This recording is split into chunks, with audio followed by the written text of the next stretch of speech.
देख रहे हैं VS नेशन, आपका अपना Hindi news channel. VS nation में आपका एक बार फिर से स्वागत है। हौसले की उड़ान भरने वाले मास्टरमाइंड मेमोरी गुरु डॉक्टर CA महेश गौड़ लगभग 17 वर्ष पहले वसई में आए थे तो वे एक स्टूडेंट मात्र थे, मगर उनकी लगन और मेहनत ने जल्दी ही उन्हें शिक्षा के क्षेत्र में सेलिब्रिटी बना दिया। आज ये जहां लाखों लोगों को टैक्स की मदद करते हैं, वहीं लाखों बच्चों को CA बनाने में भी मदद कर रहे हैं। कोरोना के चलते भले ही 2 वर्षों से यहाँ ऑनलाइन क्लासेस चल रही हैं, लेकिन महेश गौड़ इससे भी कई वर्ष पहले से ही ऑनलाइन क्लासेस चला रहे थे। महेश एक ऐसे व्यक्तित्व हैं जो मजदूर, गरीब, अनाथ, पिछड़े लोगों की भी मदद करते रहते हैं। ऐसी शख्सियत को वसई का गौरव चुनना VS नेशन का कर्तव्य है। महेश जी, वसई में आप वर्षों से रह रहे हैं और यहाँ पर ही आकर आप एक CA बने और यहाँ पर CA बन के आप CA की पढ़ाई करा रहे हैं और समाज सेवा भी कर रहे हैं। तो सबसे पहले बताइए कि CA बनने का आपने कब तय किया और कब आप इस तरफ जुनून से लगे? एक्चुअली CA बनने के लिए मैं आया मुंबई CA बनने के हिसाब से था कि मुझे मुंबई आना है, CA बनना है।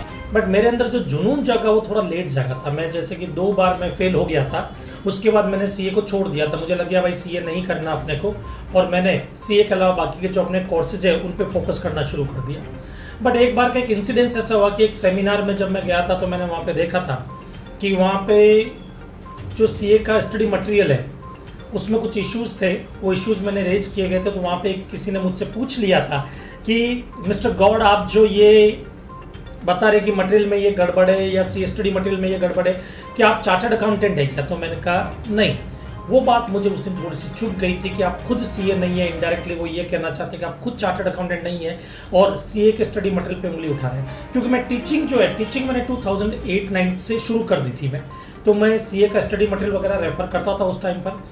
फिर मुझे रियलाइज़ हुआ कि नहीं, CA की डिग्री बहुत ज़रूरी है, और उसके बाद में वापस जोश से मैंने अपना रजिस्ट्रेशन करवाया, एग्ज़ाम दिए और बाद में मैं चार्टर्ड बना।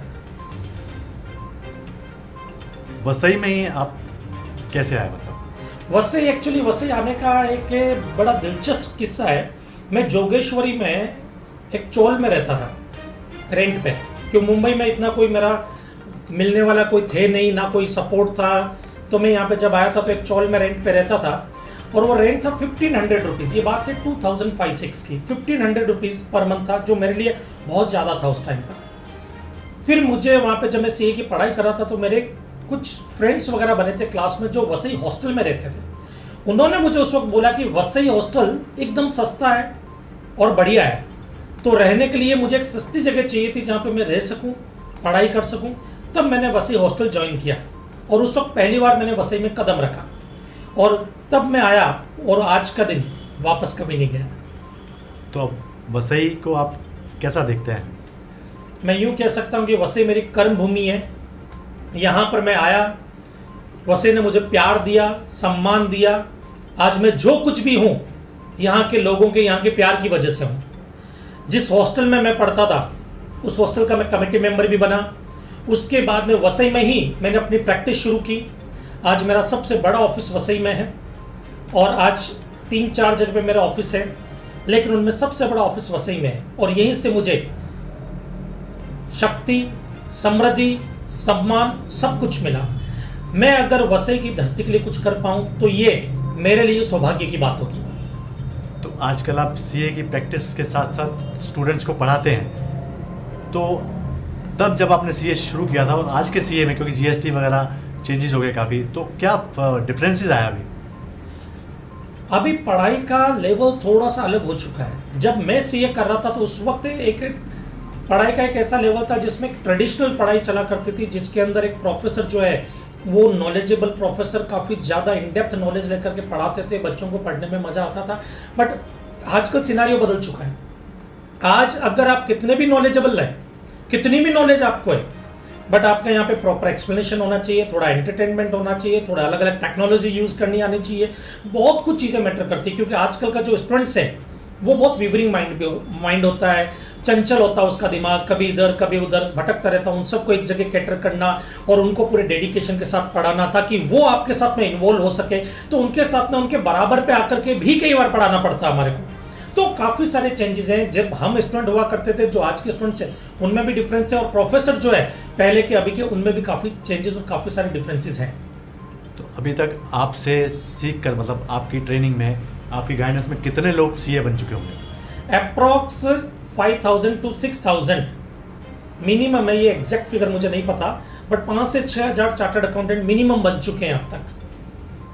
अच्छा, आप सीए बन चुके थे तो उसके बाद आपने फिर अपना पीएचडी, एलएलबी, काफ़ी डिग्रियां और भी ली, उसका क्या रीज़न था? एक्चुअली सीए मेरी 10th डिग्री है। मैंने पीएचडी जो है वो उससे पहले कर ली थी। मैंने PhD, LLB, MBA, ADFM, CFM, CCA ये सब मैंने कोर्सेज पहले कर लिए थे। और जब बाद में मुझे रियलाइज हुआ कि नहीं, कितनी भी डिग्री मैं ले लूँ बट सीए की डिग्री का एक अलग ही वजूद है, एक अलग ही मज़ा है, एक अलग ही लेवल है, एक अलग स्टैंडर्ड है, सोसाइटी में आपका एक अलग नाम होता है, एक ओरा होता है। तो फिर बाद में मैंने सीए की डिग्री भी ली। तो मैंने सीए जब छोड़ दिया था उसके बाद मैंने दूसरे कोर्सेज शुरू किए थे, फिर बाद में लास्ट में मैंने वापस सीए अपना कंप्लीट किया है। और अभी भी मैं जो है दूसरे और भी प्रोफेशनल कोर्सेज वगैरह कर रहा हूँ मैं। मतलब स्टडी अभी भी जारी है? बिल्कुल बिल्कुल, कहते हैं कि पढ़ने की कोई उम्र नहीं होती है, और जितना आदमी सीखता रहेगा, पढ़ता रहेगा, उतना ही ज़्यादा बेटर रहेगा। अच्छा, एक बात बताइए, जब आपने सीए की थी तब जीएसटी नहीं था, अब जीएसटी लग गया है, काफ़ी सालों से लगा हुआ है, तो ये जीएसटी बेटर है देश के लिए और समाज के लिए, या क्या सोचते हैं आप इस बारे में? जीएसटी लाना एक बहुत ही अच्छी शुरुआत है। जीएसटी लाना जरूरी था क्योंकि पहले काफ़ी सारे जो है एक्ट पढ़ने पड़ते थे। एक्साइज एक्ट हो गया, सर्विस टैक्स हो गया, फिर वैल्यू एडिड टैक्स हो गया, सेंट्रल सेस टैक्स हो गया, ये काफ़ी सारी चीज़ें जो है, काफ़ी सारे एक्ट थे जिनमें अलग अलग रजिस्ट्रेशन करवाने पड़ते थे। जैसे कि मेरा क्लाइंट है, अब मेरा क्लाइंट है कि जो सर्विस भी देता है, गुड्स भी मैन्युफैक्चर करता है, उसको सर्विस टैक्स के लिए भी एक अलग रजिस्ट्रेशन लेना होता था, एक्साइज के लिए एक अलग रजिस्ट्रेशन लेना होता था, वैल्यू एडिड टैक्स का एक अलग रजिस्ट्रेशन लेना होता था, फिर तीनों के कंप्लायंसेस पूरे करने, तीनों के बुक्स ऑफ अकाउंट्स मेंटेन करने, काफ़ी कुछ था। तो जीएसटी आना एक अच्छी चीज़ है, एक अच्छी शुरुआत है और होना भी चाहिए था। लेकिन अभी भी हमारा जो जीएसटी जो एक्ट है उसमें कुछ कमियां हैं, उनको दूर करना, जीएसटी का जो पोर्टल है उसको स्ट्रॉन्ग बनाना। आज भी हमारे को बार बार डेट एक्सटेंड करनी पड़ती है क्योंकि कई बार जो है पोर्टल काम नहीं करता प्रॉपर। तो इनमें सुधार की गुंजाइश और काफ़ी सारे सुधार की ज़रूरत भी है इसमें। अच्छा, इतना सब करने के साथ साथ आप सोशल एक्टिविटी भी करते हैं, अपना जन्मदिन वृद्धाश्रम में बच्चों के साथ, अनाथ बच्चों के साथ मनाते हैं, तो वो आइडिया आपको कैसे मिला? देखो सर, मैं आपको ये कहना चाहूँगा कि हमारे गांव में एक अमरूद का पेड़ है और मैं उसके अमरूद बड़े चाव से खाता था, बट वो पेड़ मैंने नहीं लगाया था, मेरे पूर्वजों ने लगाया होगा, पहले किसी और ने लगाए होंगे, जिनका फल आज हमें मिल रहा है। आज जो बीज हम बोएंगे उसका फल आगे मिलेगा। मुझे जो कुछ भी मिला इसी समाज से मिला, इसी सोसाइटी से मिला, मैं इसको नज़रअंदाज कैसे कर सकता हूँ? आज वृद्ध आश्रम है, उसमें जाने का सबसे बड़ा रीज़न है कि वो लोग हैं जिनको हल्की सी खुशी भी मिलती है ना, वो उसमें दुनिया भर की खुशियाँ ढूंढ लेते हैं। तो अगर हम हमारी ज़िंदगी के कुछ पल उनके साथ में बिता लें जिनसे उन्हें खुशियाँ मिल सके, तो उससे बड़ा बात, बड़ा कर्म, बड़ा सौभाग्य कोई नहीं होगा। कहते हैं कि दुआ करने वाले जो होठ होते हैं उनसे ज़्यादा अच्छे वो हाथ होते जो मदद के लिए उठा करते हैं। अंत में महेश सर ये बताइए कि आप यहाँ के जो स्टूडेंट है सीए या सीए करना चाहते हैं, उनके लिए कुछ शॉर्ट में आप उनको गाइडेंस टिप्स वगैरह देना चाहेंगे तो दीजिए। मैं सबको यही कहना चाहूँगा कि जो सीए अगर आप लोग कर रहे हैं तो उनके लिए सबसे इम्पोर्टेंट चीज़ ये है कि पूरा डेडिकेशन, डिसिप्लिन के साथ इस डिग्री को पूरा कीजिए। अगर आपने डेडिकेशन, डिसिप्लिन में कॉम्प्रोमाइज़ किया तो डिग्री आपके साथ में कॉम्प्रोमाइज़ ज़रूर कर लेगी। आपको पूरे डेडिकेशन के साथ पढ़ना है, अच्छे गाइडेंस में पढ़ना है, उसके अलावा टेस्ट पेपर रेगुलरली लिखने हैं और एक अच्छा चार्टर्ड अकाउंटेंट बनना है। सीए तो खूब सारे होंगे, सीए खूब सारे हैं, 3,75,000 प्लस चार्टर्ड अकाउंटेंट इंडिया में अवेलेबल है। अब इसमें अगर आप सीए बन जाओगे तो आगे एक भीड़ का एक हिस्सा ही बनने वाले हो और कुछ नहीं। कोशिश करना कि भीड़ का चेहरा बने, तो एक अलग ही मज़ा होगा। बहुत बहुत धन्यवाद Mahesh ji. Thank you so much.